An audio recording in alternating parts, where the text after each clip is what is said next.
बहुत समय पहले की बात है। एक छोटे से गांव में आयुष नाम का एक प्यारा बच्चा रहता था।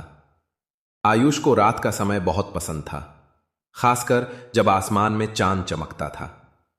वो रोज रात को अपनी खिड़की से चांद को देखता और उससे बातें करता। आयुष कहता, चांद मामा, तुम इतने अकेले क्यों रहते हो? तुम्हारे पास तो कोई दोस्त भी नहीं है। चांद मुस्कुराता, अपनी चांदनी फैलाता, लेकिन कुछ नहीं कहता। एक रात आयुष ने देखा कि चांद कुछ उदास लग रहा है।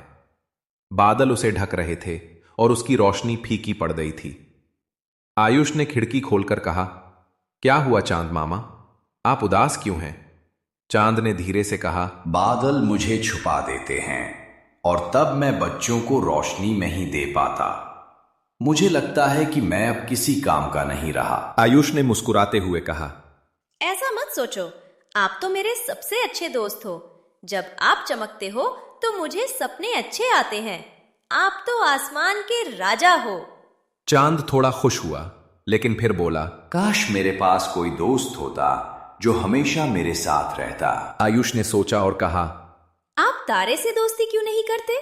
चांद ने कहा, तारे बहुत दूर रहते हैं, वे बस टिमटिमाते हैं लेकिन बात नहीं करते। आयुष को एक विचार आया। उसने अगले दिन अपने स्कूल में एक चित्र बनाया जिसमें चांद, तारे और बादल सब मिलकर खेल रहे थे। उसने वो चित्र रात को खिड़की पर टांग दिया। उस रात चांद ने वो चित्र देखा और बहुत खुश हुआ। उसने सोचा, अगर आयुष मुझे दोस्त मानता है तो मैं अकेला नहीं हूं। अगली रात चांद ने कुछ अलग किया। उसने अपनी चांदनी से एक चमकता हुआ रास्ता बनाया जो आयुष की खिड़की तक आता था। आयुष ने देखा कि उसकी खिड़की पर चांद की रोशनी से एक छोटा सा गोला बना है, जैसे कोई जादुई दरवाजा। जैसे ही आयुष ने उस गोले को छुआ, वो अचानक आसमान में पहुंच गया।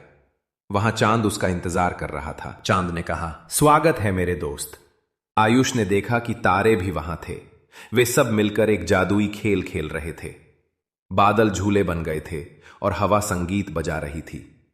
आयुष ने चांद से कहा, देखा, अब आपके पास बहुत सारे दोस्त हैं। चांद ने मुस्कुराते हुए कहा, तुमने मुझे दोस्ती का असली मतलब सिखाया। अब मैं कभी उदास नहीं रहूंगा। आयुष ने कुछ देर आसमान में खेला, फिर चांद ने उसे वापस उसके कमरे में पहुंचा दिया।